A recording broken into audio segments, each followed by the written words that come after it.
Buenas tardes. Les doy la bienvenida a una nueva sesión de nuestro diplomado en Gerencia Jurídica Pública. El tema de hoy es la prevención del daño antijurídico y para abordarlo invitamos a la doctora Catalina Sandoval Oviedo, experta de la Dirección de Políticas y Estrategias de la Agencia Nacional de Defensa Jurídica del Estado. Bienvenida, doctora Catalina, y gracias por acompañarnos esta tarde. Muchas gracias, doctora María Jimena. Buenas tardes para todos. Es un gusto para mí estar hoy aquí hablando de prevención del daño antijurídico, un tema tan importante y de tanta relevancia. Sé que nos están acompañando de todos los departamentos del país, así que muchísimas gracias. Este diplomado en gerencia jurídica es una gran oportunidad para que ustedes se acerquen un poco más a temas de liderazgo y relevancia. Permítanme, voy a compartir la presentación que tengo para hoy.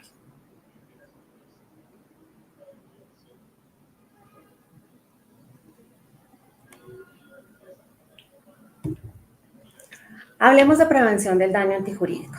Y para eso les voy a pedir a todos ustedes que por un momento y por estas casi 2 horas que vamos a estar hablando de este tema, se sitúen en ese escenario y piensen en lo que significa y lo que representa la prevención para ustedes.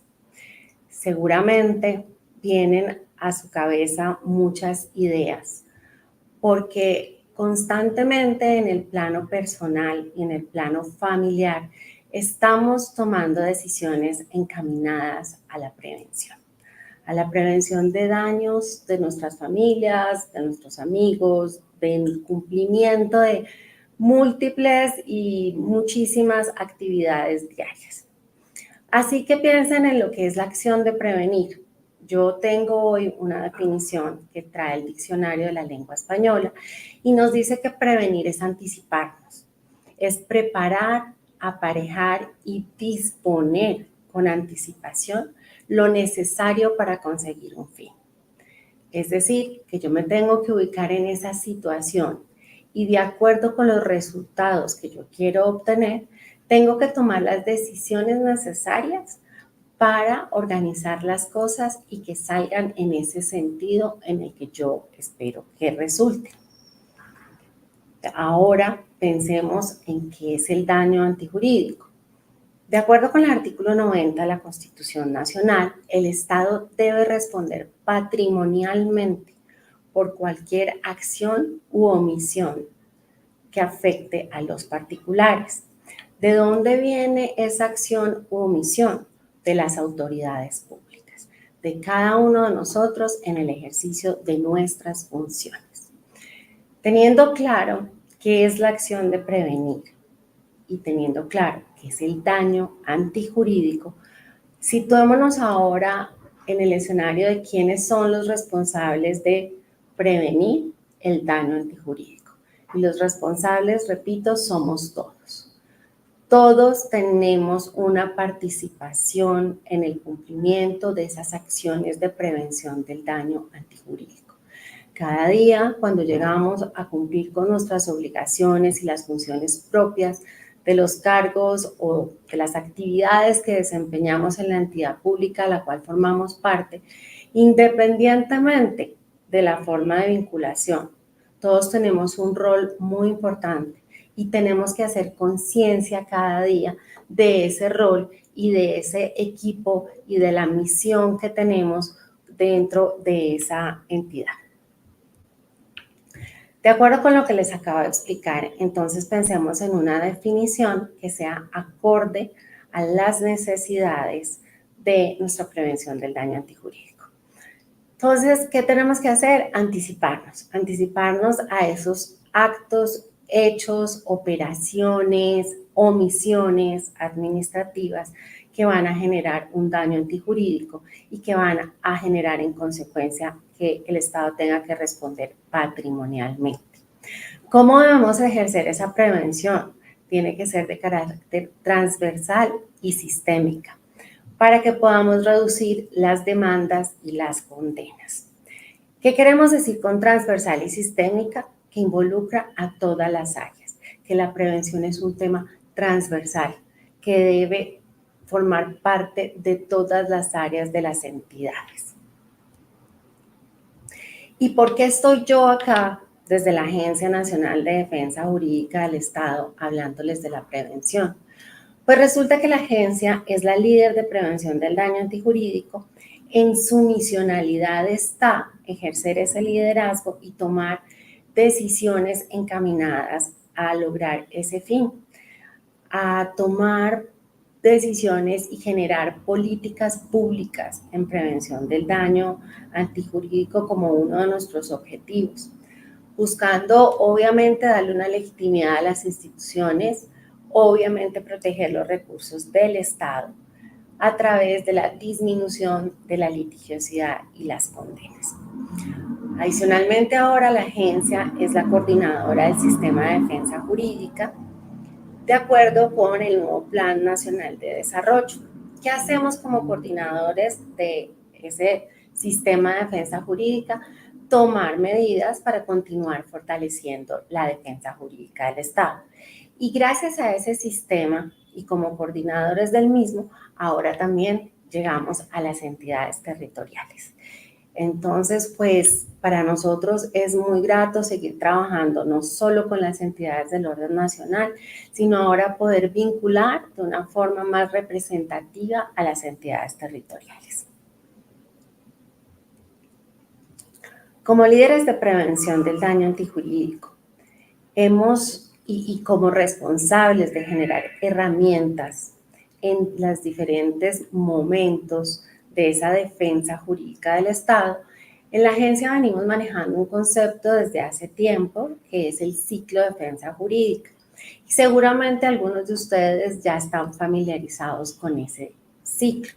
El ciclo está compuesto por 4 etapas: las actuaciones prejudiciales, la defensa jurídica, el cumplimiento de sentencias y conciliaciones y la acción de repetición cuando haya lugar a ello. Pero permítanme decirles que en el centro de ese ciclo de defensa jurídica se encuentra la prevención del daño. Resulta que, como yo digo, la prevención es la pepa, es lo más importante. ¿Por qué? Porque si ustedes están ejerciendo una adecuada prevención del daño antijurídico, no van a dar inicio a ese ciclo. Y si no damos inicio a ese ciclo, ¿qué pasa? Pues estamos protegiendo los recursos del Estado, estamos evitando que nos demanden, estamos evitando costos administrativos y estamos además aprovechando el recurso humano en fortalecer el cumplimiento de los objetivos y de la misión de las diferentes entidades públicas del orden nacional y territorial. Por eso les hablaba al principio de la relevancia, de la importancia. Estamos de moda, la prevención del daño antijurídico está de moda. Hay que tenerla en cuenta todo el tiempo. Si ustedes piensan en el escenario personal otra vez, se darán cuenta que las decisiones que toman relacionadas con prevención durante el día pues son muchísimas, por ejemplo, frente a sus hijos, al cuidado de los menores de edad, medidas de protección de sus casas para evitar accidentes. Asimismo, tenemos que trabajar en prevención del daño antijurídico en pro del Estado. Obviamente, cuando hablamos de prevención del daño antijurídico, pues nos enfocamos en las políticas, en esas decisiones que tienen que tomar las entidades en esa dirección y evitar la configuración del daño. Esas políticas de prevención del daño antijurídico es una obligación legal que deben tener todas las entidades públicas del orden nacional y del orden territorial. Es una obligación que está dada de acuerdo con la ley, específicamente en la Ley 2220 de 2022. Su artículo 120 consagra esa obligación para las entidades. Aquí quiero decirles que si bien el artículo 120 consagra las obligaciones del Comité de Conciliación y la estipula como una obligación para el comité, si alguna entidad territorial no tiene un comité de conciliación conformado, la responsabilidad está en el representante legal. La obligación permanece. El hecho de no tener un comité de conciliación jamás significará que no deban cumplir con la obligación legal. Y fíjense que tiene otro artículo de esta ley, que es el 122. Y ese artículo determina que todas las entidades tienen que tener un indicador de gestión para la prevención del daño antijurídico. Un indicador que es distinto a los indicadores que les voy a explicar más adelante cuando se construye una política. Este es un indicador que debe demostrar los cambios en la litigiosidad de la entidad y tiene que generar responsabilidades al interior de la entidad. Este indicador también debe ser construido por el comité de conciliación y, repito, en caso de que no exista comité, es una responsabilidad del representante legal. Fíjense que hay otro instrumento que seguramente muchos de ustedes conocen y es el FURAC. Es ese formulario único de reporte y avance de la gestión. ¿De la gestión de quién? De las entidades. ¿Qué mide ese FURAC? Mide cómo se están comportando las entidades y genera un índice de desempeño institucional. Ese modelo integrado de planeación y gestión está compuesto por varias políticas y una de esas políticas es la defensa jurídica, cuyo primer componente es la prevención del daño antijurídico. Es que por ahí arranca todo, desde la prevención. Entonces, cuando ustedes van a contestar esas preguntas del FURAC, es importante que tengan en cuenta si han hecho ese proceso de formulación e implementación de políticas de prevención de una manera adecuada. Más adelante les voy a mostrar específicamente cuáles son esas preguntas y que si se ha seguido de forma cuidadosa la metodología de la agencia, seguramente les va a ir muy bien en esa calificación frente a la prevención en la política de defensa jurídica. Adicional al FURAC, pues la agencia como líder de prevención y como coordinador del sistema genera políticas de prevención públicas. ¿Y cuáles han sido? Han sido muchas las políticas públicas en prevención que hemos impartido durante todos estos años desde que existe la agencia. Hoy en día están vigentes la Circular 5 de 2019 y la Circular 9 de 2023. Esos dos documentos contienen los lineamientos para la formulación, para la aprobación, para la implementación y el seguimiento de las políticas de prevención del daño antijurídico que deben hacer todas las entidades.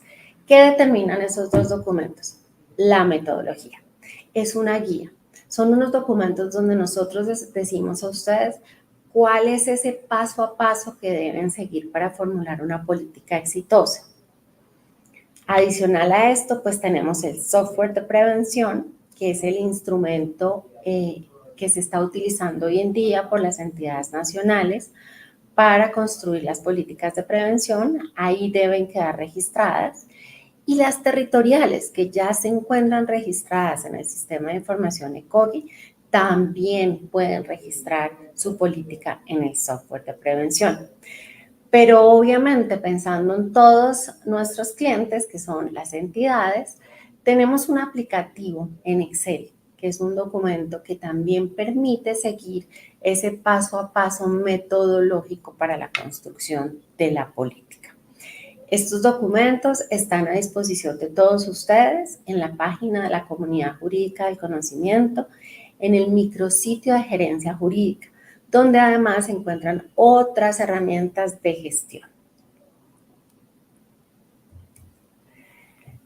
En esas circulares número 5 y 9, nosotros planteamos la existencia de un ciclo de prevención del daño antijurídico compuesto por esas 4 etapas, y cada una de esas etapas pues genera unas obligaciones y unas actividades específicas que deben ser cumplidas en forma pues obligatoria por las entidades del orden nacional. Déjenme decirles que hoy a hoy, en esta clase, hoy 25 de septiembre, el 99% de las entidades públicas del orden nacional tienen su política de prevención registrada en el software de prevención. Son 256 entidades que están implementando política de prevención y que están aprovechando los beneficios de la creación y estructuración del sistema de prevención.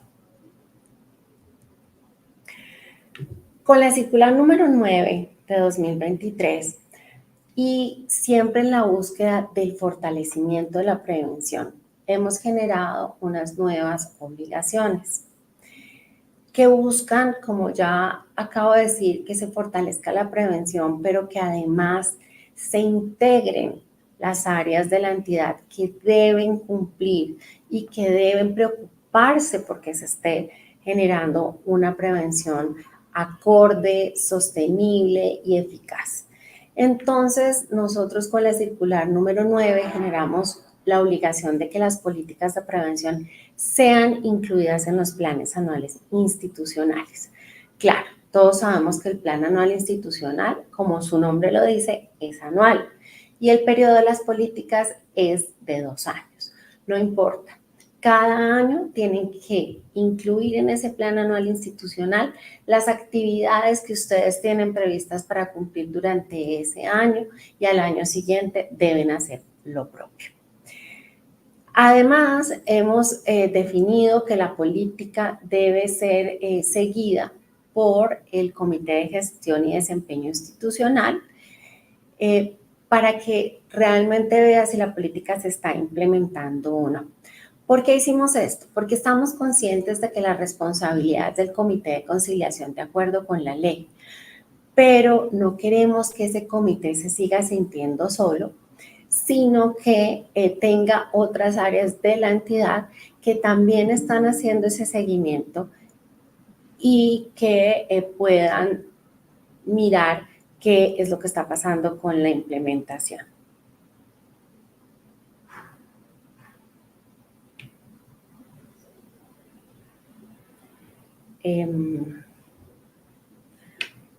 María Jimena, ¿tenemos problemas de conexión o sigo? No, adelante, está perfecto, se sigue viendo bien tu presentación. Ok, vale, gracias. Bueno, entonces, les decía que estas son nuevas obligaciones en el camino de fortalecimiento de la prevención. Tercero, hemos decidido que en el sistema de gestión de calidad de todas las entidades se incluya ese procedimiento de prevención. Para eso nosotros diseñamos un procedimiento que también está a disposición de las entidades en la dirección que en el micrositio de gerencia jurídica, en la comunidad jurídica del conocimiento, y ahí pueden encontrar el diseño de ese procedimiento de acuerdo con lo que nosotros desde la agencia consideramos que es un diseño completo y óptimo y que reúne cada una de las fases, pasos o etapas para formular una política de prevención. O sea que reúne los pasos de nuestra metodología. Por otra parte, incluimos también a las oficinas de control interno. Claro, por supuesto. Es que es fundamental que las oficinas de control interno se vinculen a la prevención del daño antijurídico. De acuerdo con la ley de estas oficinas, pues tienen que hacer un seguimiento al cumplimiento de la misión y de los objetivos de las entidades. La prevención, señores, forma parte del cumplimiento de esos objetivos y de esa misión. Tiene que formar parte para que ustedes no los sigan demandando. Entonces, también decidimos ponerle una lupita a esa obligación, que si bien está en la ley, para que no la dejen olvidada.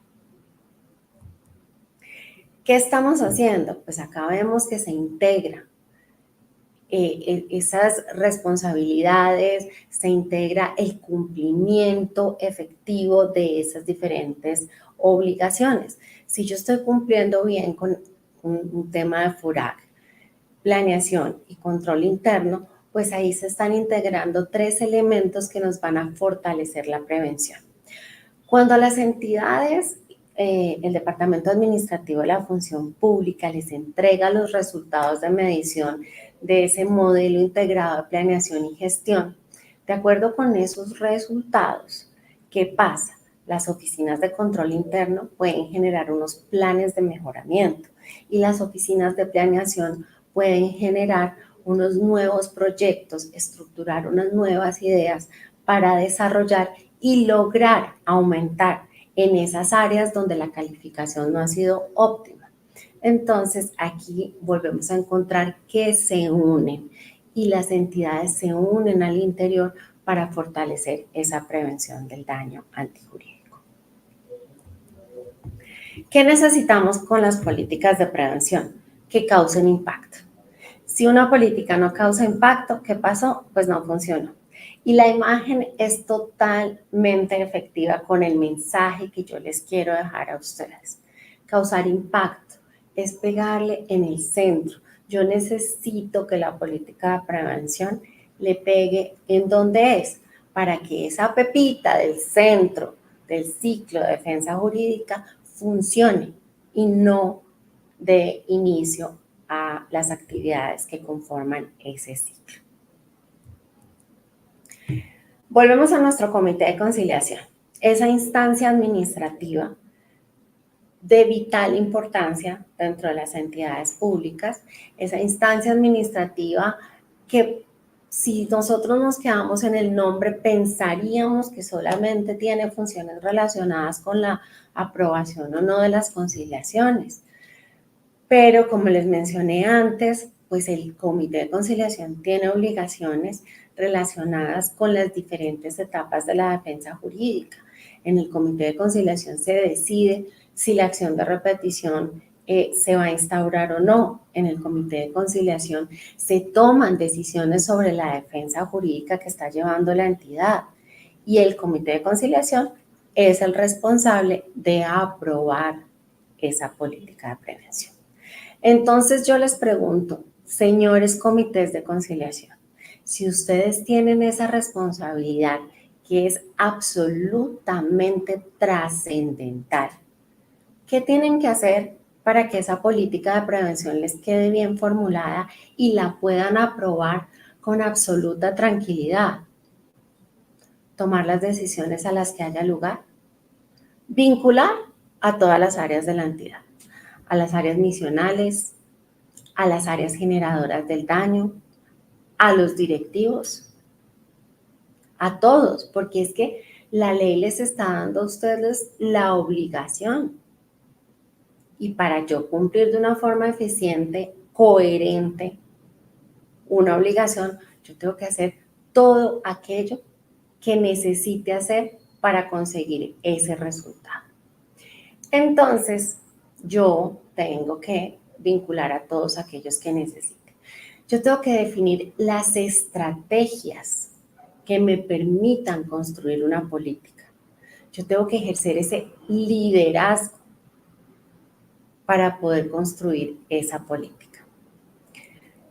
¿Qué pasa? Que si yo construyo una política realmente sistémica, transversal, transformadora, ambiciosa, voy a estar tranquilo con los resultados que obtenga. Pero si yo dejo de ladito esa política de prevención, si yo simplemente le pongo un chulito a esa obligación legal y me quedo en eso, la política no va a generar ningún resultado. No, yo tengo que ser consciente de la responsabilidad inmensa que tengo y tengo que construir esa política a conciencia, señores Comité de Conciliación. No construyan políticas por cumplir una obligación legal. Llamen a todas las áreas, traigan al escenario de formulación todas las personas que necesiten. Construyan procedimientos. Es que yo necesito construir un procedimiento interno para el proceso de formulación de la política de prevención. Claro, lo puedo hacer. Háganlo. Tomen todas las decisiones que tengan que tomar para vincular a quienes necesiten y generen las obligaciones que ustedes consideren. ¿Quién apoya al Comité de Conciliación en el proceso de formulación? La Secretaría Técnica del Comité. Esa secretaría tiene una obligación dada en la ley también, en la 2220, que le dice, prepárele al comité toda la información que necesita para construir la política. Entonces esa secretaría pues tiene una responsabilidad altísima, pero no se sienta sola. Las secretarías técnicas que se quedan solas en el cumplimiento de esa obligación, perdónenme, pero es responsabilidad de la persona que está ejerciendo esa secretaría técnica. A mí me dicen, pero es que es muy pesado porque yo soy la secretaria técnica y yo sola tengo que ejercer ese rol. Esa soledad depende de las decisiones que ustedes tomen. Es que yo soy secretaria técnica del comité de conciliación y le tengo que entregar una información al comité. Pues un momento, yo no puedo generar toda la información de una entidad sola porque es que además yo no estoy generando el daño. Yo tengo que ir a las áreas que están generando el daño. Entonces, cuando yo hago una solicitud, estoy involucrando a los demás. Sola no lo puedo hacer. Solo que tienen que estructurarse, tienen que organizarse, tienen que definir los caminos a seguir para que la política sea construida de una forma real y transparente. Adicionalmente, es súper importante y nosotros insistimos mucho en esto. Estudien, evalúen las políticas de los periodos anteriores. Los resultados de esas políticas les van a determinar si necesitan seguir por el mismo camino, si necesitan cambiar. Ahora vamos a ver que las políticas pues son tan ambiciosas como cada entidad lo defina, pero yo no puedo estar generando una política de prevención y no revisar qué pasó. Además de que es un paso obligado, pues me va a ayudar a tomar decisiones hacia el futuro consecuentes, organizadas, estructuradas dentro de un proceso de evolución lógica de la entidad. Vamos a entrar a ver la metodología que tiene prevista la circular 5 y la circular número 9 con ese paso a paso que ustedes deben seguir. ¿Cuáles son los tiempos que tenemos previstos en esa metodología? Tenemos previsto que la política se tiene que implementar por un término de 2 años. En este momento, en pantalla, ustedes ven una línea de tiempo que nos muestra cómo se hace ese proceso. Las entidades públicas del orden nacional ya están, digamos, enroladas en estos periodos de tiempo porque vienen siguiendo nuestra metodología ya desde el 2019 con esa circular número 5. Entonces, en este momento están en el primer año de implementación de la política que formularon a finales del año 2023. ¿Qué pasa? Nosotros definimos que hay un término de tiempo donde la entidad tiene que entrar a estudiar su litigiosidad. ¿Cuál es el término que recomendamos? 21 meses. Me preguntan las entidades territoriales, ¿puede ser un término de tiempo mayor? Sí, claro, puede ser, pero no menor, porque el término de 21 meses es un término estudiado al interior de la agencia, que les va a mostrar los cambios y lo que está pasando al interior de la entidad con la litigiosidad. Recomendamos entonces que al momento de empezar la construcción hagan un estudio de esa actividad de los 21 meses del momento en que inician hacia atrás. Después tienen un término de tiempo de 3 meses para que se sienten a revisar ese estudio, formulen esa política de prevención, sea aprobada por el comité de conciliación y empiece la implementación por 2 años. ¿Cómo es el seguimiento? Permanente. El seguimiento tiene que ser anual frente a cada año de cumplimiento y un seguimiento consolidado al final del periodo de 2 años. Para las territoriales que en este momento no tienen política de prevención, están incumpliendo. Bueno, ya por lo menos identificaron que están incumpliendo la obligación legal y van a tomar las medidas necesarias para hacerlo. Este momento es perfecto para que empiecen, porque tienen los meses de octubre, noviembre y diciembre para construir la política de prevención.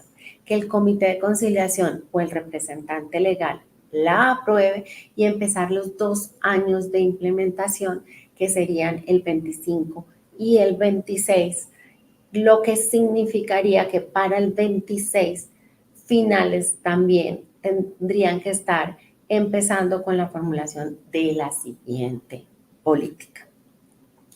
Nunca una entidad puede estar sin política de prevención del daño antijurídico. La política se acaba porque ustedes definieron qué hacer durante un periodo de tiempo. Entonces, al final de ese periodo de tiempo, evalúan y tienen que estar ya construyendo nueva política para seguir implementando en los siguientes 2 años. Repito, nunca una entidad puede estar sin una política de prevención del daño antijurídico. Entonces, como yo ya tengo claro ese estudio, pues ¿qué viene? Empiezo la formulación. ¿Y cuál es el insumo óptimo para formular la política de prevención? Pues la relación de la litigiosidad con las condenas. Ese estudio de litigiosidad que yo hago de ese periodo de 21 meses, pues sí es el ejercicio de sentarse juicioso a revisar todas las demandas que tiene la entidad. ¿Por qué causas me están demandando? ¿Cuáles son las causas por las cuales me están condenando? ¿Cuál es el valor de esas condenas? ¿Cómo se ejerció esa defensa? Puede que a mí me hayan condenado porque definitivamente se cometió el daño, o puede que me condenaron porque mi defensa tuvo algunas fallas, pero me he podido defender mejor. Entonces, todas esas situaciones se tienen que poner sobre la mesa para que ustedes puedan entender qué es lo que pasa. Por eso es que nosotros les decimos, tienen que hacer análisis rigurosos, serios, detallados, cuantitativos y cualitativos. Háganlos, porque de ese análisis, que es el punto de partida, y todos los pasos que les voy a explicar van a hacer que la política de prevención sea exitosa y van realmente a disminuir la litigiosidad. Cuando ustedes ya tienen ese estudio hecho, donde han analizado también cuáles son las posibilidades de pérdida, cuáles son las posibilidades de ganancia, pues ya ahí ustedes tienen claro qué es lo que está pasando. Y cuando tienen claro qué está pasando, pues tienen que llamar al escenario de formulación a quienes estén involucrados, porque ya saben e identificaron dónde se está generando el problema. Y recuerden que ustedes, señores comités de conciliación, tienen la capacidad, tienen la potestad, tienen la posibilidad de hacerlo, pero tienen la obligación de hacerlo para poder cumplir con su obligación de manera correcta.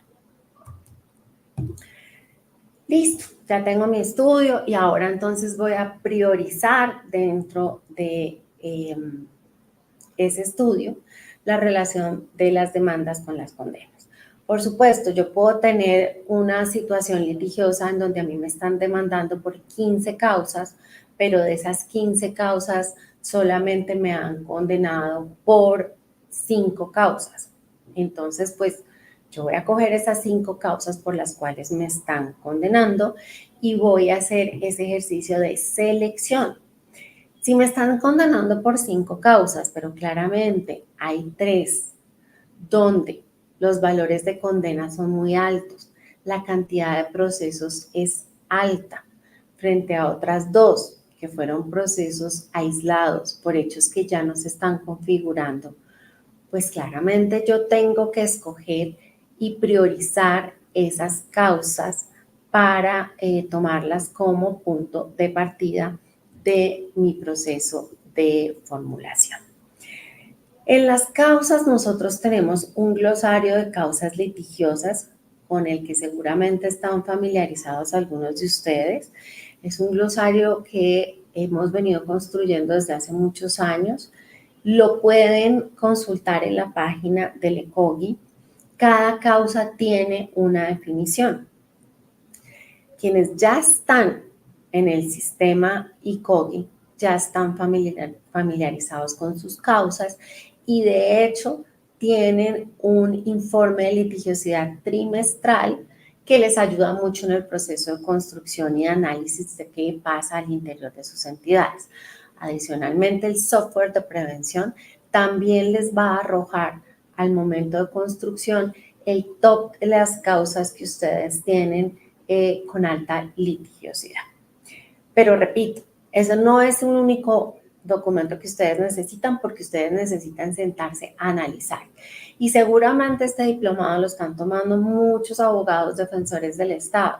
Esos abogados también tienen un papel súper importante en el proceso de construcción de la política. Lo mencionaba esta mañana en otra charla que tuve. Esos abogados, ustedes señores, son los que conocen por qué nos están demandando y por qué estamos perdiendo esas demandas. Así que, señores, Comité de Conciliación, sigan revisando, pensando y mirando a quiénes van a llamar a ese escenario de formulación de política. Posteriormente, hay que escoger la subcausa. La subcausa no está parametrizada en el sistema.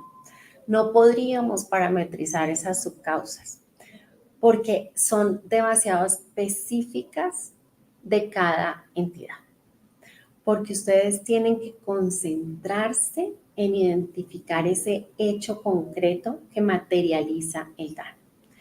El error, la falla, la omisión, el nombre que ustedes le quieran poner, pero es ese hecho concreto que tienen que encontrar con lupa y que tienen que identificar y que tienen que escribir en un papel para volverlo real.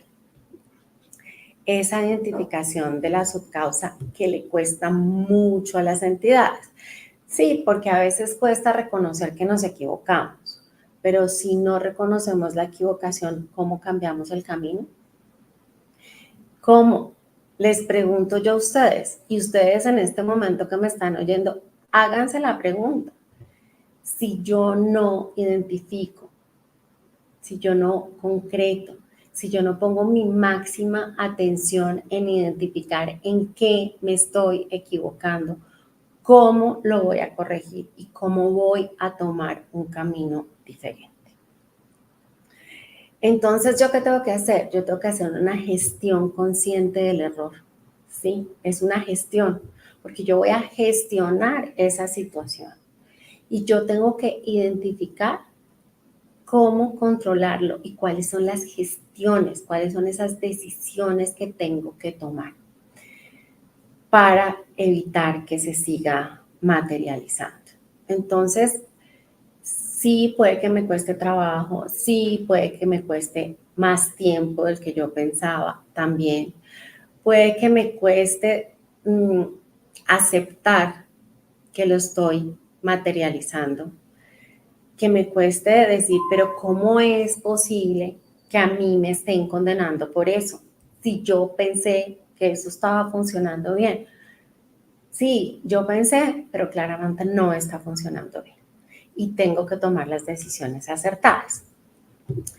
Entonces me dice el Comité de Conciliación, pero yo ¿cómo identifico ese hecho? ¿Quién lo tiene que identificar? Pues miren, la ley dice, señores Comité de Conciliación, ustedes tienen que formular y ejecutar las políticas. Entonces vuelvo a lo mismo. Si mi obligación y mi responsabilidad es construir esa política, yo voy a hacer todo lo que tenga que hacer para que quede bien. ¿Y eso qué significa? Que yo voy a llamar a las áreas generadoras del daño, a los abogados defensores del Estado, a los directivos para que se concienticen de lo que está pasando. Y eso me permite avanzar en prevención del daño antijurídico. Y yo les pregunto, si en el cumplimiento de mi trabajo diario yo me doy cuenta que se está generando un daño, ¿acaso no es mi responsabilidad evidenciarlo? ¿Acaso no es mi responsabilidad llamar la atención de mis jefes? Obviamente que sí, por supuesto que sí, porque yo tengo una responsabilidad en el cumplimiento de mis funciones para que sea claro, para que sea objetivo, para que sea eficaz, para cumplir con los objetivos que tiene la entidad. Entonces, aquí vuelvo y les digo, me tengo que hacer el ejercicio y preguntar día a día, ¿cómo voy a prevenir? Y si de ese ejercicio, si de ese acto de conciencia hay que tomar algunas decisiones, pues yo las tengo que evidenciar. Y tengo que llevarlas a la instancia respectiva dentro de la entidad. Es mi responsabilidad.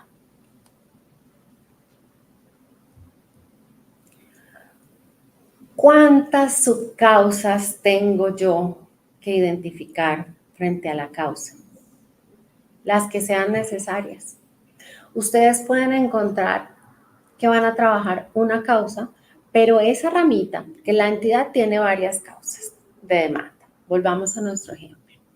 Le encontramos que solamente en 3 causas, hay unas demandas importantes con unas condenas importantes y hemos decidido trabajar 3 causas. ¿Se puede trabajar 3 causas? Sí. Se pueden trabajar cuantas causas decidan ustedes que deben ser incluidas en la política. Entre más ambiciosa, transformadora y bien estructurada esté la política, obviamente mucho mejor. Solamente voy a trabajar una causa, es decisión de ustedes, pero la invitación permanente desde la agencia es construyan políticas que verdaderamente disminuyan la litigiosidad y protejan los recursos del Estado. Si usted es una entidad que tiene una actividad litigiosa muy alta, venga, haga un análisis serio. ¿Cómo va a trabajar una sola causa? La política puede crecer como ustedes decidan que crezca. Ahora, resulta que en el análisis yo encontré que esa causa de litigio tiene varias subcausas. Es decir, que hay varios hechos que están concretando o materializando esas demandas frente a esa causa específica. ¿Las puedo trabajar todas en la política? Sí, claro, por supuesto. Solamente quiero trabajar una subcausa porque las otras 2 ya las controlé y no se está materializando, corresponden a demandas viejas que están en curso, que no se ha tomado una decisión al respecto, pero ya no se está materializando más demandas por ese hecho concreto. Entonces voy a trabajar solamente una subcausa. Está perfecto. Pueden trabajar solamente una subcausa. Aquí es importante que ustedes vean la trascendencia de ese informe de la actividad litigiosa que ustedes tomaron al principio y que fue el punto de partida para construir la política de prevención. Si yo hice ese estudio de manera juiciosa, va a ser muchísimo más fácil ir encuadrando la política, definir cuántas causas trabajo, mirar cada causa en detalle, identificar las subcausas y definir cuántas trabajo. Ese estudio, punto de partida, debe ser un estudio riguroso y debe ser revisado con mucho cuidado. Ese estudio amerita que el Comité de Conciliación se siente a revisar y a entender lo que está allí consignado, porque es que además, como les decía, han hecho además un seguimiento pues a la actividad litigiosa, a lo que pasa en conciliación, a lo que pasa en repetición. Entonces, fíjense en la importancia de ese estudio del primer paso del proceso de construcción. Claro, yo puedo encontrar, como les decía, que son varias subcausas las que llenan el requisito y sobre las cuales yo podría trabajar, pero tengo que priorizar. Bueno, prioricen, definan cuáles son las que van a tomar en cuenta. Pongan todo ese arbolito que veían en la imagen anterior sobre la mesa para que puedan entender de dónde salen las diferentes ramitas o subcausas que están impactando la causa y que está haciendo que ese tallo genere más demandas y más condenas. Una vez que yo tengo identificadas las causas y las subcausas, pues tengo que tomar unas medidas. ¿Qué son las medidas? Pues son esas acciones que yo voy a definir para evitar que ese daño se siga configurando. Porque si yo ya identifiqué lo que está pasando a la entidad, pues tengo que tomar acciones sobre eso. Entonces, esas son las denominadas medidas. ¿Qué voy a hacer? Si yo ya me senté juiciosa, identifiqué todo esto, pues ahora tengo que identificar cuáles son las medidas que voy a utilizar para controlar esa subcausa. En nuestra metodología nosotros planteamos unas posibilidades de medida.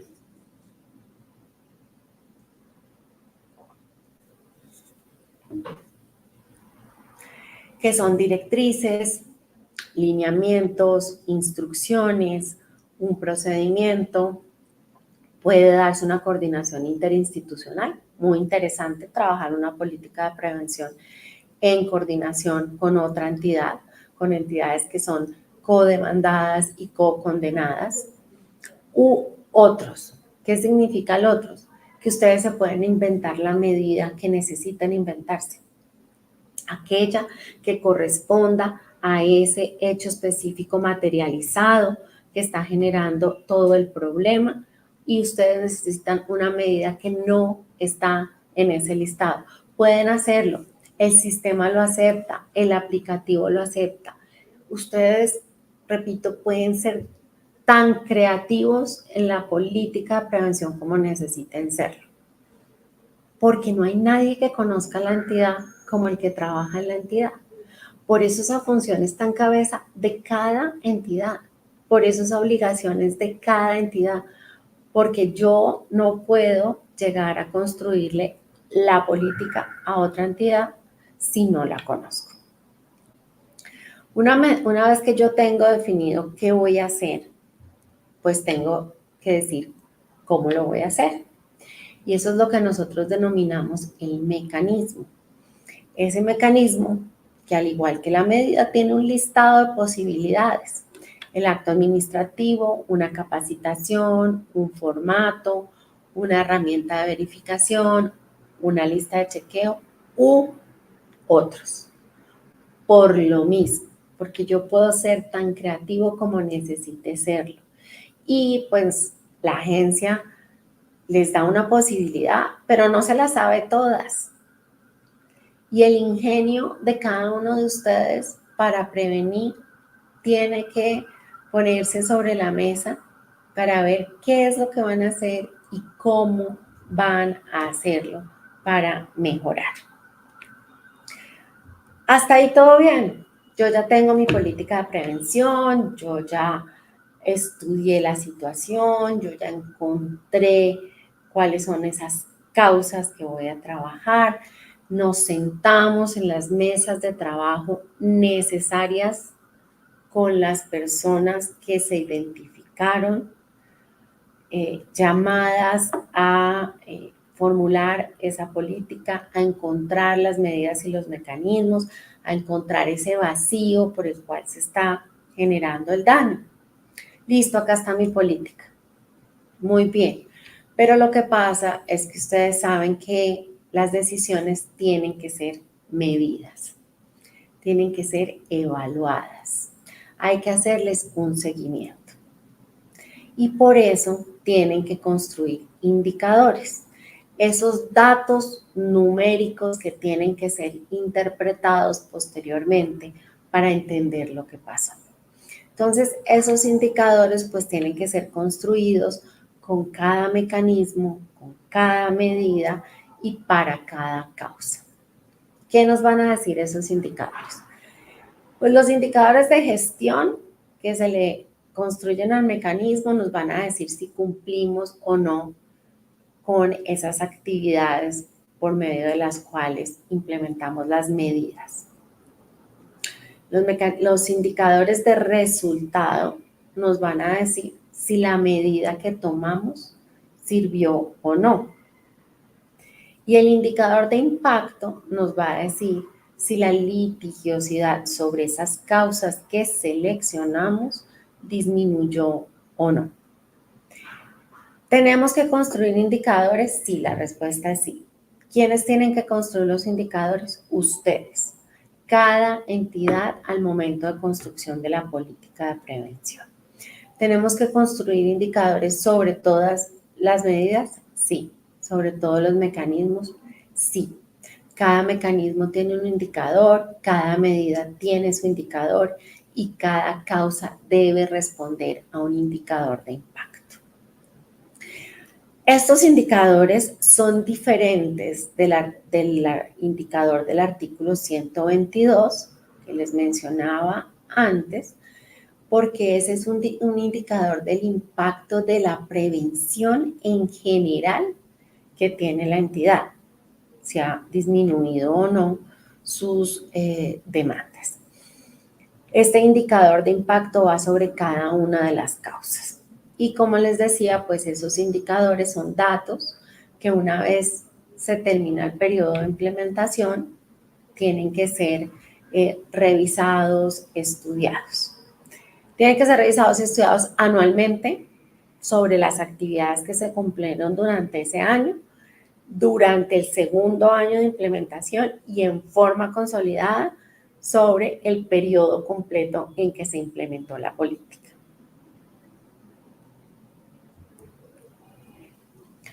¿Quién aprueba la política de prevención del daño antijurídico? Y aquí vamos a la segunda etapa del ciclo de prevención, el comité de conciliación.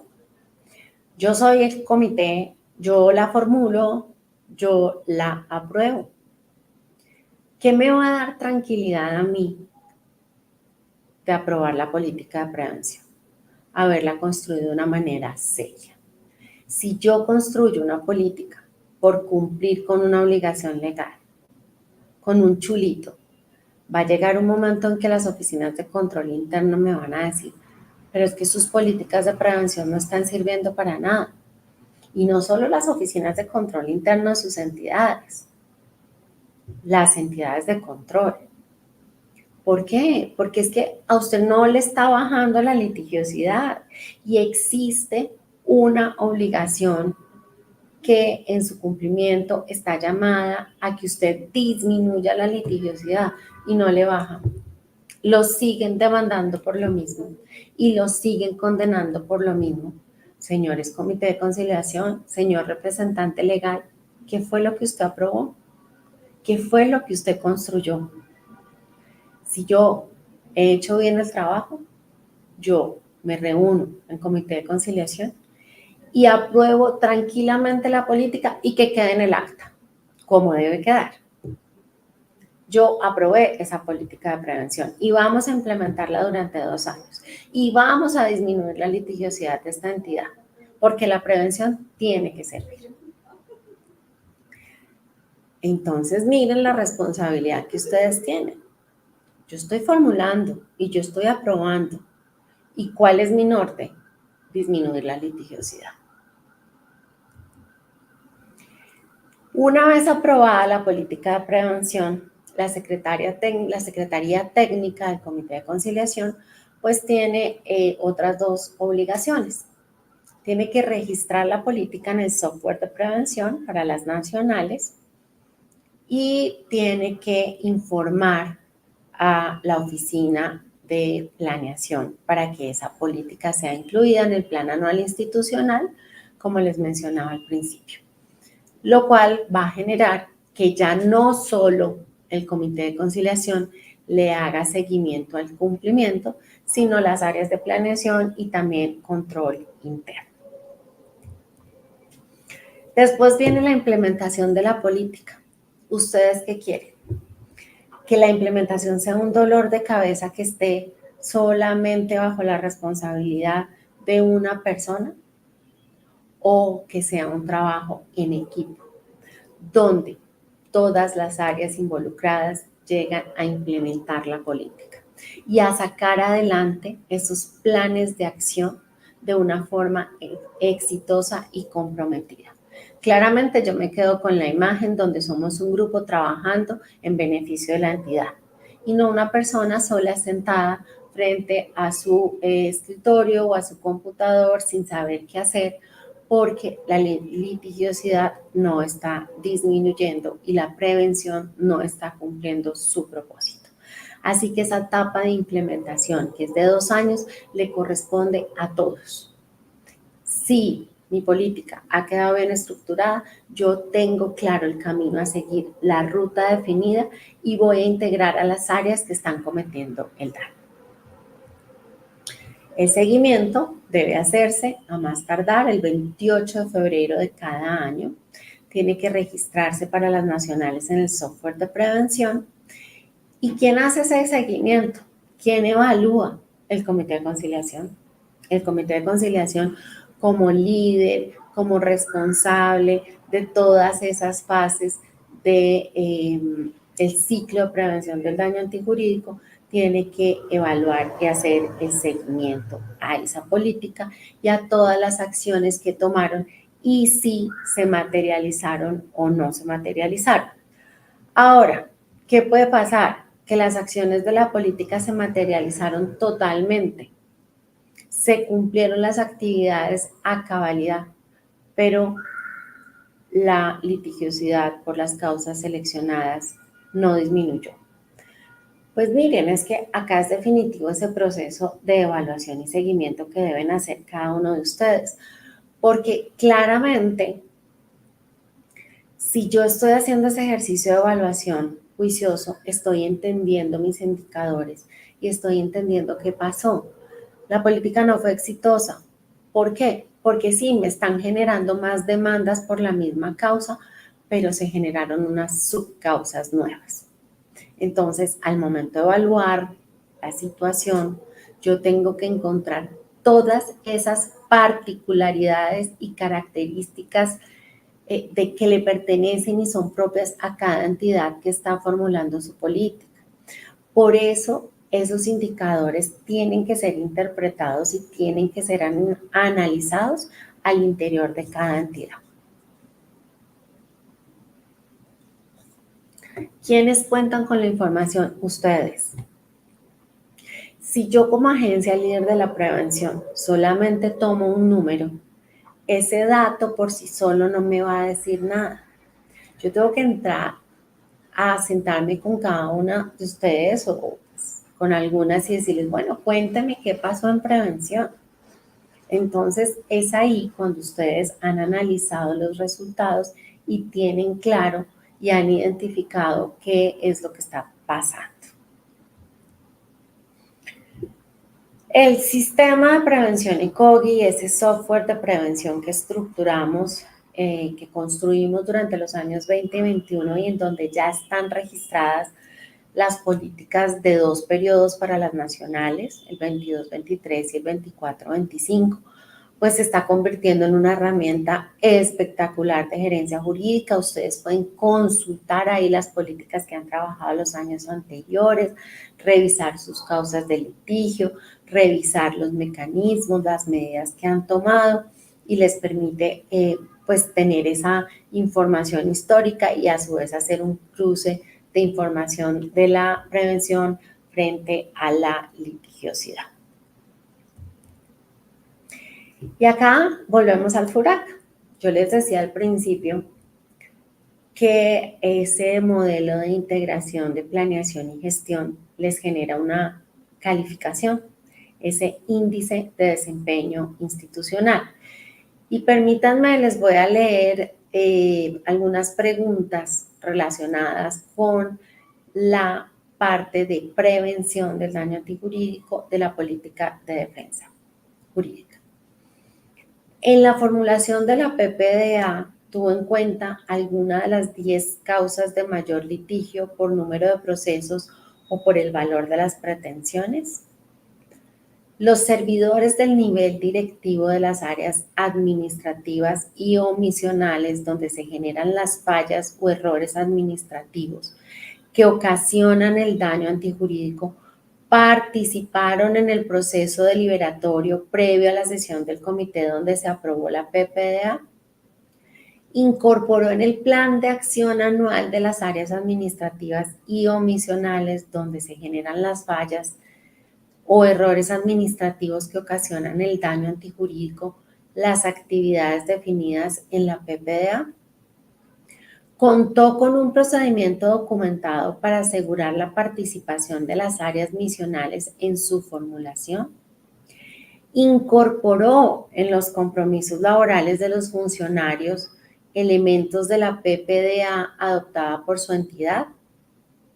El Comité de Conciliación de la entidad hizo seguimiento efectivo a las áreas responsables de la implementación de la política.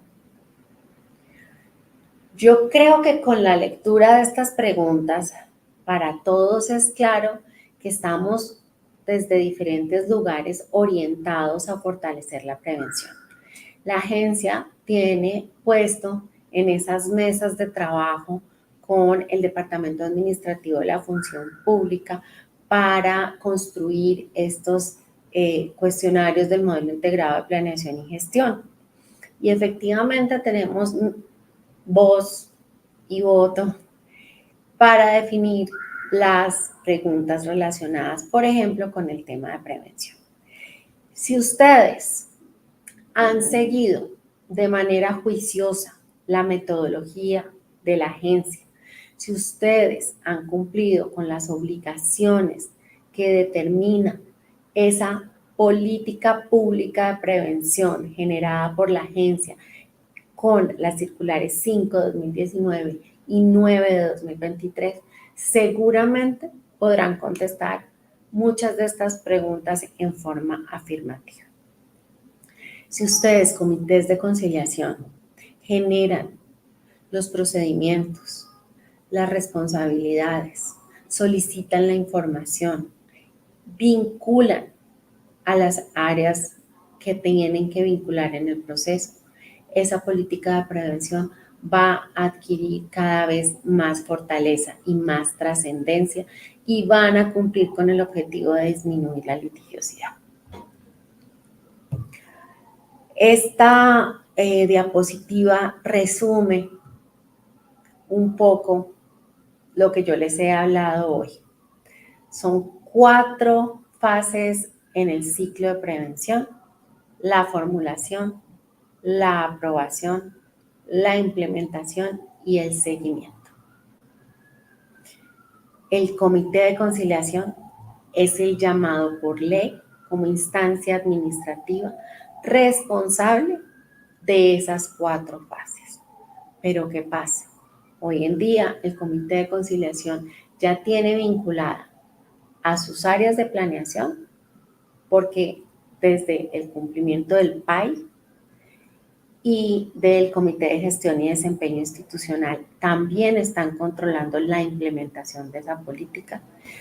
Tiene además llamadas a las áreas misionales porque las puede vincular desde el momento de formulación exitosa de la política. Así que, señores comités de conciliación, no se queden solos en ese proceso. Vinculen las entidades, construyan políticas transformadoras, sistémicas que cumplan con su objetivo, fortalezcan la prevención del daño antijurídico cada día más.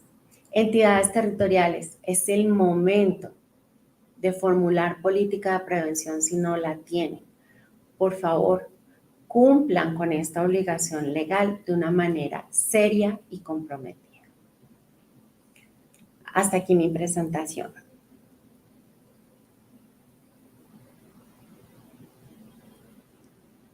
Muy bien, doctora Catalina Sandoval, muchas gracias por compartir su conocimiento y su experiencia con nuestra comunidad de defensores del Estado.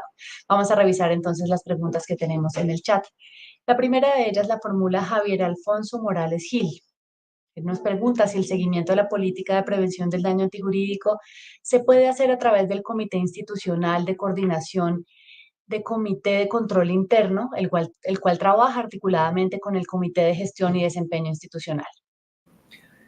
La respuesta es sí, que lo hagan en ese comité no significa que el comité de conciliación no tenga esa obligación. Es decir, el seguimiento de la política puede involucrar a todas las áreas que ustedes determinan que deben involucrarse, pero el comité de conciliación por obligación legal tiene también que tener ese seguimiento claro y los resultados de la política de prevención que se implementó. Muy bien, muchas gracias. La doctora Ginia Mosquera Torres nos pregunta si las políticas de prevención son obligatorias y cuáles son las directrices para establecerlas, doctora Catalina. La respuesta es sí, son obligatorias para todas las entidades del orden nacional y territorial. Tienen que estar implementando de forma permanente políticas de prevención del daño antijurídico. Es una obligación legal de la Ley 2220, como lo mencioné durante esta presentación. La metodología es la de la agencia dada en las circulares 5 de 2019 y 9 de 2023. Implementar políticas de prevención y tener políticas de prevención no es tener un manual para construir políticas de prevención. Es tener identificado lo que pasa al interior de la entidad y tomar medidas claras, concretas, para evitar que se siga configurando ese daño. Muy bien, tenemos otra pregunta de Alexander Pavón. Él nos pregunta si la entidad pública debe abordar dentro de su política de prevención del daño los perjuicios que se causen dentro de los procesos de cobro coactivo. Miren, ustedes tienen que abordar todo aquello que consideren que debe abordarse. Estudiar por qué los están demandando. Si ustedes ya están en un proceso de cobro coactivo, ¿por qué llegaron a eso? ¿Qué fue lo que pasó? Porque ese cobro se está generando por unos hechos claros y concretos que le generaron esa obligación a la entidad y que claramente no ha podido responder. Pero para que no lleguen a ese cobro coactivo, ¿qué fue lo que pasó? Que yo tengo que tomar las medidas suficientes para evitar que se siga configurando. Excelente. Alejandro Hernández nos pregunta si cuando se identifica un caso importante a escalar, esto se hace a través del comité de conciliación o el formulador podría hacerlo directamente. Si ustedes en el ejercicio de sus funciones están identificando que algo está pasando, pues hay unos canales dentro de la entidad, dependiendo por supuesto del cargo que tenga cada uno, si lo hablan con el superior, pero que quede, y mi recomendación sería documentado para que se puedan tomar las medidas. El formulador de la política es el comité de conciliación. Entonces, si yo puedo llegar al comité de conciliación y evidenciar la situación, está perfecto. Si tengo que evidenciárselo a mi superior para que éste lo evidencie ante el comité de conciliación, también está perfecto. Pero hay que encontrar el canal para evidenciar esa situación de máximo riesgo que se está generando al interior de la entidad para que se tomen las medidas. Muy bien, la doctora Joana Mayorga Amador nos pregunta qué norma indica que debe informarse a la Oficina de Planeación de la entidad la política de prevención del daño antijurídico. La circular número 9, la circular externa número 9 de 2023 de la Agencia Nacional de Defensa Jurídica del Estado, consagra dentro de la metodología que tienen que implementar las entidades públicas del orden nacional esa obligación, en donde se le tiene que informar de la existencia de la política de prevención a la Oficina de Planeación para que la integre dentro del plan anual institucional. La doctora Diana Paola Ortiz Aristizábal nos pregunta si existe alguna recomendación metodológica para el análisis de las subcausas litigiosas. Miren, esa recomendación metodológica es sentarse a hacer un acto de conciencia como cuando uno se va a confesar, porque es que hay que encontrar qué es lo que está generando el mal. Entonces, es como diagnosticar cualquier enfermedad. Yo tengo que encontrar, por poner un ejemplo, qué es lo que está subiendo el colesterol. Entonces, pues generalmente se atribuye a temas alimenticios o temas de estrés. Entonces, y encontrar qué es lo que está generando ese daño. Entonces, es un ejercicio de conciencia, de sentarme a identificar ese hecho. La metodología, digamos que surge un poco dependiendo de la misionalidad de la entidad.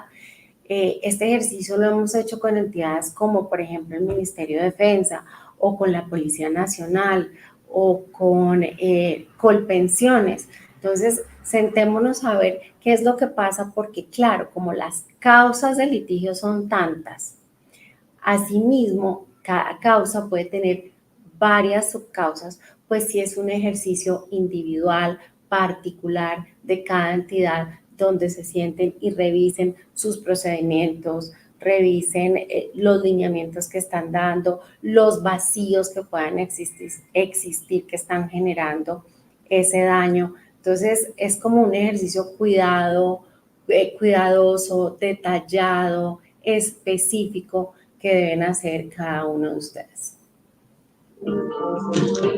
Nos pregunta Julie Ramírez si el insumo para el planteamiento de las políticas de prevención del daño antijurídico son principalmente las sentencias judiciales conforme a la litigiosidad de la entidad. Sí, la circular número 9 plantea que el insumo por excelencia es revisar a ustedes por qué los están demandando y por qué los están condenando. Cuando ustedes hacen esa relación y encuentran ese clic de por qué no solo me demandan, sino además me condenan, entonces ahí ese es el insumo por excelencia que yo debo tomar por esas causas que yo encuentro ahí relacionadas. Así es.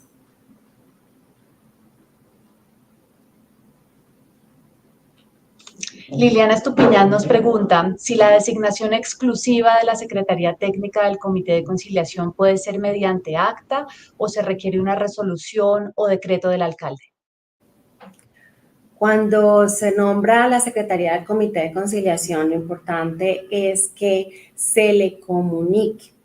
De hecho, nosotros también tenemos una herramienta que está a disposición de todos ustedes, que es el reglamento para el funcionamiento del Comité de Conciliación. Y si ustedes tienen dudas sobre el funcionamiento del Comité de Conciliación, las actividades y funciones propias que tiene el Comité de Conciliación, cómo debe funcionar, cómo debe tomar esas decisiones, hay un modelo de reglamento de Comité de Conciliación en nuestra caja de herramientas. Esta caja de herramientas la encuentran en la página de la Agencia de Defensa Jurídica del Estado y van a encontrar diferentes herramientas de gestión jurídica que son muy útiles para ustedes. Además de ese modelo de reglamento, también tenemos una herramienta que se denomina diagnóstico de comité de conciliación, donde ustedes pueden hacer una verificación del cumplimiento de las funciones del comité y les va dando una nota, les genera ese diagnóstico, valga la pena la redundancia, porque van a ver en qué porcentaje ustedes están cumpliendo o no con las actividades propias del comité de conciliación. Esas dos herramientas las encuentran en la caja de herramientas de la agencia. Y pues me alejé un poquito del tema de prevención por la pregunta específica que me están haciendo, pero pues aprovecho para poner en conocimiento de todos ustedes esas dos herramientas que son muy útiles. Excelente, claro que sí. Invitamos a todas las personas, a todos los participantes del diplomado a consultar esta caja de herramientas en la página web de la agencia. A continuación, Isabel Cristina Pacheco Ramírez nos pregunta si las políticas de prevención del daño antijurídico aplican a empresas de servicios públicos domiciliarios de aseo de naturaleza mixta que tienen régimen especial para esta clase de empresas de conformidad con la Ley 142 del 94. Miren, nosotros tenemos un universo de entidades públicas del orden nacional que deben formular política de prevención del daño antijurídico. Las entidades que tienen recursos del Estado y que con ocasión de las demandas y las condenas van a afectar el patrimonio público, tienen que formular políticas de prevención. Diana Valentina Figueroa Hernández nos pregunta si es posible realizar una política por cada causa o es necesario realizar una política general con todas las causas. Bueno, digamos que ahí sería una política de prevención del daño antijurídico, pero están tomando medidas y mecanismos para cada causa. Y todo ese documento se llamaría política de prevención del daño antijurídico. Es un poquito como sí puedes generar una política por cada causa y cada una de esas políticas conforma un documento que vas a implementar durante 2 años. ¿Sí me explico? Es decir, el documento completo es la política de prevención del daño antijurídico de la entidad, pero esa política pues está trabajada sobre varias causas que tendrán sus medidas y sus mecanismos y serán evaluados en forma independiente. Muy bien. Dana Valentina Figueroa Hernández nos pregunta, ¿cuál sería un ejemplo de indicador de gestión medible, doctora Catalina? Bueno, lo que pasa es que esto ya es un procedimiento particular cuando ustedes entran en ese proceso de construcción de la política, entonces cuando ya toman la decisión de qué medida van a hacer y, y a través de qué mecanismo la van a completar. Entonces, entrar a decir cuál es el de gestión y cuál es el de resultado, pues tendríamos que ver cuáles son esas medidas y esos mecanismos. Por decirles algo, si yo he decidido que mi medida va a ser un lineamiento porque identifiqué que no tenían claro los supervisores de los contratos de prestación de servicios, cómo ejercer la supervisión y nunca se les había enseñado que el tema de contrato realidad pues ya no es una causa de gran importancia en las entidades públicas del orden nacional, pero sí en las territoriales. Entonces, yo tengo que sacar un lineamiento para esos supervisores de los contratos y tengo que decir cómo les voy a entregar ese lineamiento a esos supervisores del contrato, porque no puedo sacar un lineamiento que se va a quedar entre un cajón. Entonces, el cómo es cómo lo voy a socializar, cómo voy a llegar, cómo les voy a entregar ese lineamiento. Entonces, lo voy a hacer a través de 5 capacitaciones durante 5 meses, y unas capacitaciones que son virtuales o que son presenciales. Entonces, ahí voy estructurando la política y dependiendo de esa cantidad de capacitaciones, si las cumplo o no, tendré un indicador y dependiendo de si ese lineamiento genera el resultado esperado, se estará cumpliendo o no con esa medida. Muy bien. El usuario Secretaría General nos pregunta, ¿qué criterio maneja la agencia para considerar que la vigencia de la política aprobada deba ser actualizada cada 2 años? Bueno, nosotros hicimos unos análisis. La verdad es que desde el 2019 estas políticas son por 2 años. Antes las políticas tenían que ser formuladas por 1 año y ese cambio en la periodicidad se dio teniendo en cuenta que necesitábamos un periodo de tiempo más amplio para poder verificar la eficiencia o no de las políticas y que cada entidad pueda verificar si lo que hizo está sirviendo o no está sirviendo. Ahora, un periodo más amplio de implementación tampoco lo vemos tan eficiente, porque ustedes en el momento de formulación tomar decisiones frente a las actividades que van a realizar durante los próximos 3 años, pues ya se convierte en algo muy largo, un periodo de tiempo muy largo para seguir ejecutando actividades y poder corregir ese camino o tomar nuevas decisiones frente a esas actividades que están haciendo. Entonces, para la agencia el periodo óptimo en este momento es el de 2 años, tanto para analizar los resultados hacia atrás como para planear lo que viene hacia los 2 años futuros. Muy bien. Greti Patricia López Albán nos pregunta si la agencia tiene conocimiento de políticas de prevención del daño antijurídico por litigio de particulares que administran recursos públicos. No, no tenemos conocimiento de ese tipo de políticas de prevención. Muy bien, esta es la última pregunta de Camila Francesca Garcés. Ella nos escribe si la política de prevención del daño antijurídico aplica para las empresas de economía mixta con participación del 80% del Estado, doctora Catalina Sandoval. Como les digo, todas las entidades públicas de economía mixta, de la naturaleza, que manejen recursos del Estado y en virtud de un litigio y de una condena se afecten los recursos, el patrimonio del Estado, tienen la obligación de construir, formular, implementar y evaluar políticas de prevención del daño antijurídico. Miren, para concluir, además yo quiero dar respuesta a algunas preguntas que nos hacen usualmente en estas capacitaciones, en charlas que tenemos con las entidades y en consultas que nos llegan directamente a nuestro correo electrónico.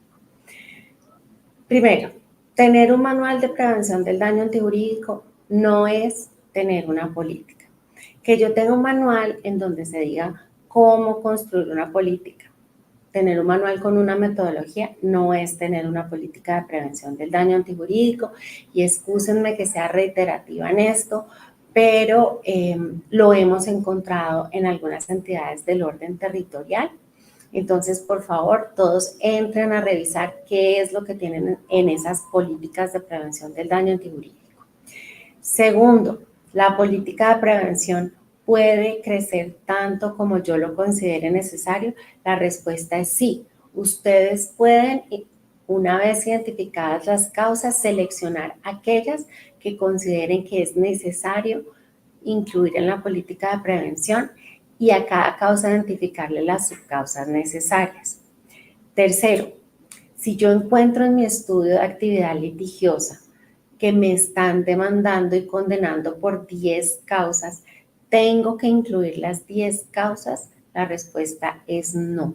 El estudio debe reflejar un análisis y puede haber obviamente una priorización de causas para trabajarlas durante los 2 años siguientes y que realmente disminuya la litigiosidad.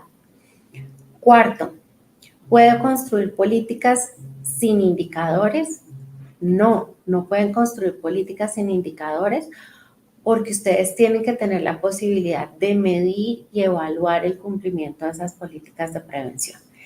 Los indicadores son un paso obligado en el proceso de formulación de política. Es que es un paso necesario para que ustedes puedan entender lo que pasó. Yo había construido política de prevención por 2 años y ya se me acabaron los 2 años, pero no necesito y considero que ya no voy a hacer nada más en prevención. No, están incumpliendo una obligación legal. Ustedes tienen que tener política de prevención. Las entidades de baja litigiosidad tienen que tener política de prevención. Las entidades nuevas, recién creadas, tienen que construir una política de prevención y analizar sus riesgos. No tienen litigiosidad, no tienen condena, pero tienen que analizar los posibles riesgos que podrían llegar a materializar el daño. En todo caso, muchísimas gracias por este tiempo. Ustedes las dudas que tengan, con mucho gusto los podemos acompañar desde la Dirección de Políticas y Estrategias. Espero pues que esta metodología haya quedado clara y que todos ustedes formen parte de ese proceso de fortalecimiento, de crecimiento de la prevención del daño antijurídico. Muchas gracias, doctora María Jimena. Gracias, doctora Catalina. Nos acaban de escribir un par de preguntas más que me parece importante poderle realizar. Dana Figueroa nos escribe si para la creación de la política de prevención del daño antijurídico podemos tener el campo prejudicial, es decir, las solicitudes de conciliación, como base o fundamento. Sí, claro que sí, también es un insumo válido para construir una política de prevención. La respuesta es sí, son varias las opciones que ustedes pueden tomar, pero siempre, siempre, siempre tengan en cuenta que deben también trabajar litigio y condena. Tenemos otra pregunta de Greti López, que nos escribe si la entidad pública que vigila la administración de los recursos públicos puede formular política de prevención del daño antijurídico. Sí, la respuesta es sí. Muy bien, Ruth Chindoy nos pregunta si el jefe de la Oficina de Control Interno Disciplinario de la Alcaldía puede ser secretario técnico del Comité de Conciliación. Bueno, los jefes de control interno tienen un rol distinto dentro de las entidades públicas y precisamente la vocación y las funciones relacionadas con sus actividades, pues no es el llamado a ser el secretario técnico del Comité de Conciliación. Muy bien, con esto llegamos al final. Agradecemos a la doctora Catalina Sandoval por su tiempo y por ayudarnos a aclarar todas estas dudas. Gracias también a todas las personas que nos acompañaron. Les invitamos a continuar avanzando en el plan de estudios del diplomado y nos vemos el próximo miércoles. Que tengan una excelente tarde.